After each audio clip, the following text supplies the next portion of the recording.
the finest of London. And today, our guest is Economic and Commercial Counsellor of Brussels region in the United Kingdom, Mounif Kilani. Mounif, very warm welcome. Thank you for hosting this contact. It's very good to see you after such a long time. How are you?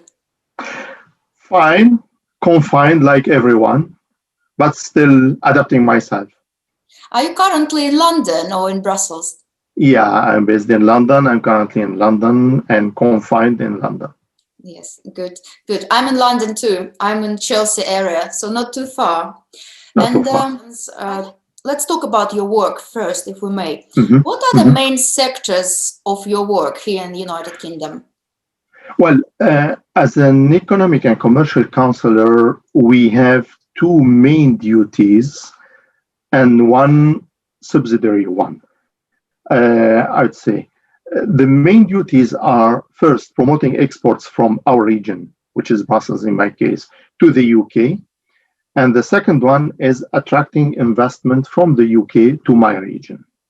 All this is done under the third duty, which is representing Brussels region in the UK in general. I know that you live and work in London for quite a long time. What do you like about London?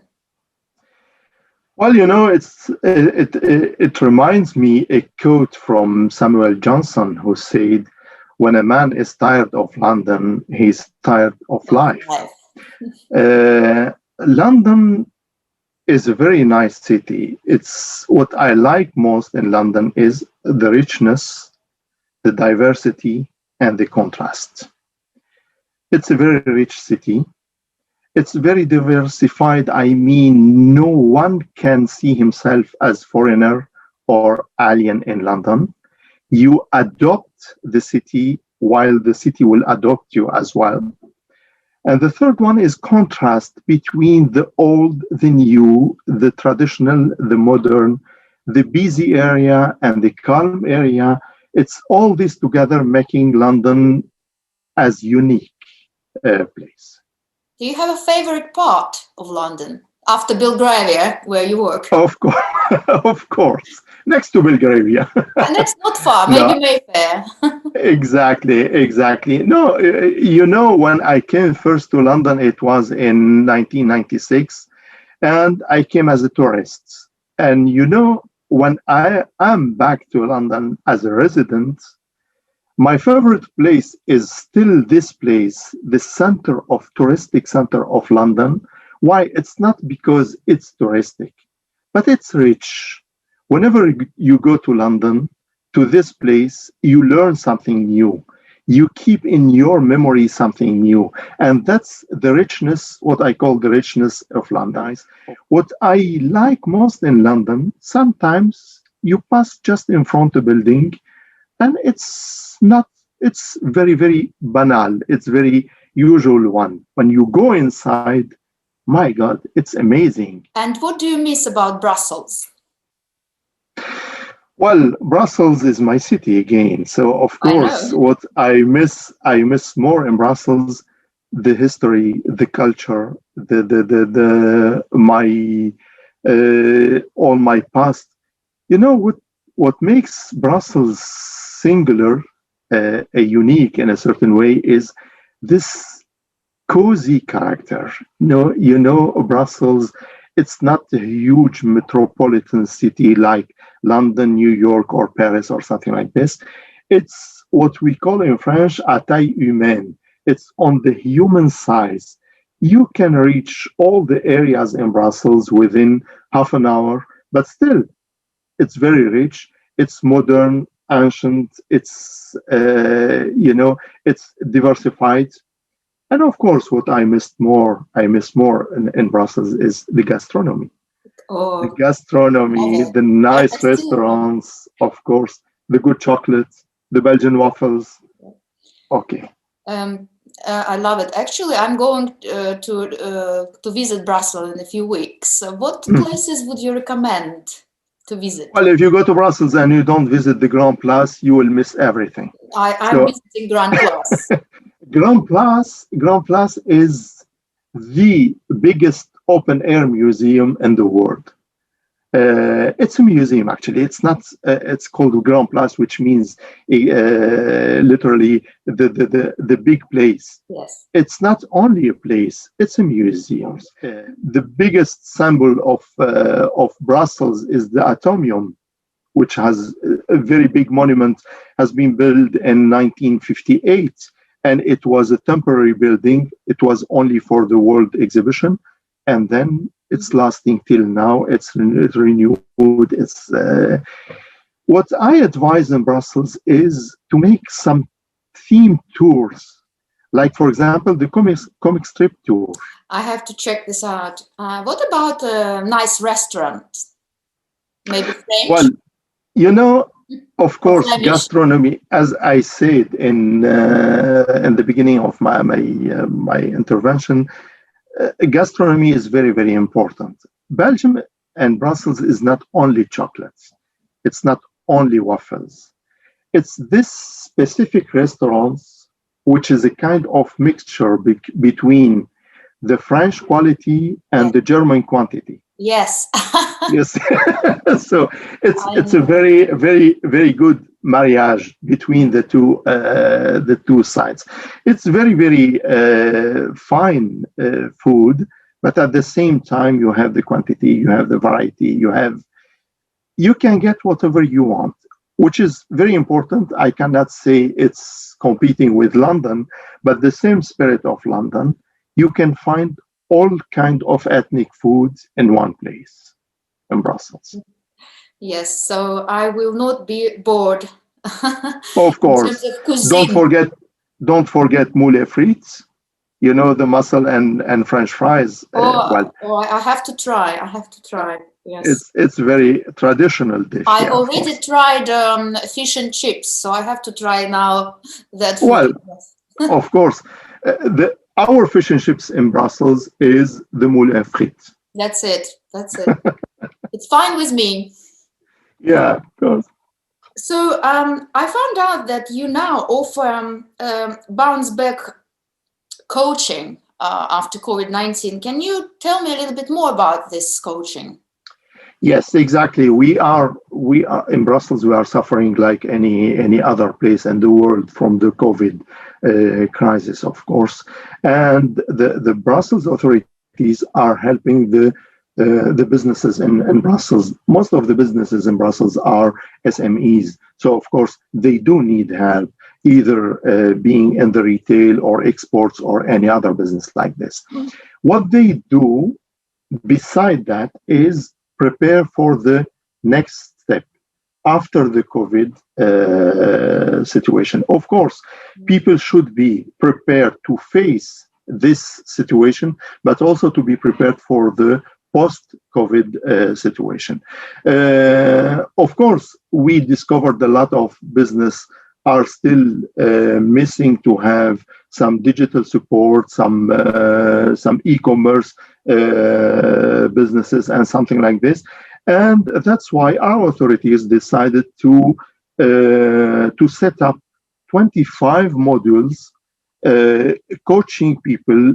As a business owner, you can go online, you can make a kind of scan of your business, you make a diagnosis, and then based on that, you will be directed to one or other models.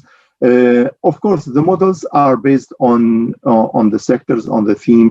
One is for finance, another for digital, a third one for retail, a fourth one for e-commerce, etc., etc. And based on your experience, your knowledge, and your sector, you will be directed to one or other model like this. And it's free of charge for all the business based in Brussels. And you also help to set up businesses in Brussels for those who would like to do so. Yeah. What about any new regulations after Brexit? What are the steps for setting up the business? Of course, it's, as I said at the beginning, it's part of our business to attract investments from the UK to Brussels. And we succeeded till now to have some businesses. To be frank with you, our message from the beginning was not to relocate to Brussels. We didn't want the businesses to relocate from London to Brussels, but to set up a parallel entity in Brussels. Of course, after the Brexit, a lot of businesses in the UK wanted to continue serving the EU markets, and that's why they wanted to be established in the EU. And we say Brussels is one of the best places to be established in the EU to access the EU market. Anything changes? Yes, of course, because before Brexit, the UK was part of the EU, so it was very easy just to migrate your business from the UK to Brussels, and it will be exactly like any other visa for individuals. Now you have to create another entity. You have to make the procedure totally separate from your business in the UK. So how can we help and what to do? Of course, the first, you have to choose the status of your company. Do you want to have a branch of your company or a totally independent entity? You contact the notary to establish the status of this new company. You choose your stakeholder, you open a bank account, and then you have to have an accredited accountant to follow your fiscal matters, administrative matters, and of course, a payroll office. We, as an economic and commercial office here in London, we help these businesses to be in contact with the right persons in Brussels instead of going here and there without controlling the situation. Yes. And how long does it take usually? Well, it depends. We, as an average, we say between the time all your documents are well prepared and the time you get your license and everything set up, we estimate between 1 and 2 months. Okay. Because it depends, of course, of the activity. In some activities, you will need some specific license, like for banking, for insurance, in some other activities, you don't need all that, and it can go very, very quickly. And do you see more companies are relocating now after Brexit from the UK? Like, for example, they do relocate to Luxembourg or to Dublin. Do you feel like this is the case in Brussels as well? Exactly, it's the case in Brussels, and of course it's by sector. The most successful situations we are knowing now are in the insurance business, insurance sector, and in the fintech. Because it's related to the regulation system in Belgium and several other points. Of course, Brussels is quite limited in the area. So the main activity in Brussels is services. So we don't aim to attract businesses in the big industries or something like this. We have other places in Belgium to do that, but we are focusing more on the services. So you have hands full. Sorry, of course. Your hands are full, which is good. We like action. We like doing business, and in my talk show, I'm glad to see business people and help to connect people, since I cannot do it live at the moment. So exactly. I always say business and culture and social life are not incompatible. They are 100% compatible. Yes. You can have your own culture, your own values, your own social life, and the business as well. Yes. And now we have a segment of this show where my guests tell me one fact or secret which not many people know about them. It's very difficult to, actually it's very, very easy. A lot of people I meet, of course, I meet them in the business context in general. So they see me as business representative, as diplomatic representative, as region or country representative. What they don't know, of course, you can expect from my name that I am from Arabic origin. Right. So, in fact, I'm Lebanese by origin. Right. And the secret I have, I am a very big fan of arts and mainly music and calligraphy. And calligraphy? Calligraphy, it's more for the Arabic side because Arabic calligraphy is it's a totally independent art. Yes. And it's something mixing techniques and feelings and expression like any other painting or any other art. So of course, yeah, I'm big fan of Arabic calligraphy. And of course, on the music side, I'm fan of Arabic and French.